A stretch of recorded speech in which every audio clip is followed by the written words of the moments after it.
One of the key features of the populist way of doing politics involves leaders presenting themselves as one of the people. Depending on the context in which they operate, understandings of how an ordinary person looks, acts, and behaves can be quite different. So populists tend to adapt their images accordingly. In Britain, this might mean going to the pub and having a good old pint of ale. But elsewhere, it could be more appropriate to pose with a beloved pet, or be seen in the stadium passionately supporting the national or local football team. I'm Michael Cole, and I'm a PhD candidate at the University of Tartu, and an early-stage researcher in the Fatigue Project. In this video, I want to talk about how populists use social media to present themselves as one of the people. So where better to start than with the topic of food? Few everyday items have the ability to conjure up feelings of patriotism than a country's national food. And populist leaders have long been aware of how food can be used to demonstrate their credentials as one of the people. In fact, this is becoming increasingly evident when we take a look at the content they share on social media. One of the first names that usually springs to mind when we talk about right-wing populist leaders in Central and Eastern Europe is Hungarian Prime Minister Viktor Orban.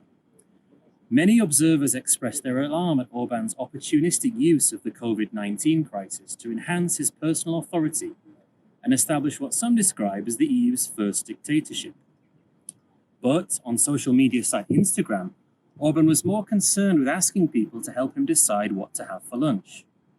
More specifically, the Prime Minister posted an Instagram story which asked followers to choose whether or not he added spinach to his meal. Although a prominent characteristic of the direct form of democracy which populists promote involves asking the people important decisions by holding regular referendums, this spinach referendum seemed to be taking things to the extreme. In the week following his spinach referendum, although Orban was busy at the Hungarian parliament organising the response to the ongoing pandemic, he still found time to demonstrate his everyman image on Instagram in a series of food-related posts. His followers were treated to a collection of photos and videos in which the Hungarian Prime Minister cheerfully prepared a jar of homegrown pickles. One of his Instagram stories even included a cartoon dancing pickle superimposed over images of Orban, carrying a tub of the freshly produced Hungarian vegetables through the corridors of power. His smiling face and the caption, "It's ready," clearly indicated his satisfaction. It's tempting to suggest that Orban's affection for food preparation is just another way to prove his authenticity.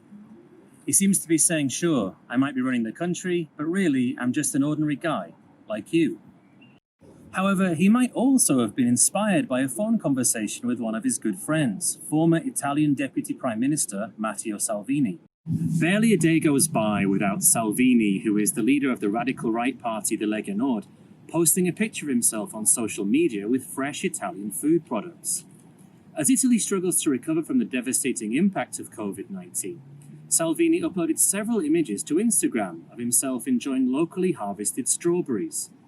He reminded his followers that it has never been so important to buy and consume Italian goods. It's easy to see how people might be inclined to agree with him about the need to support the local economy in order to help the country get back on its feet.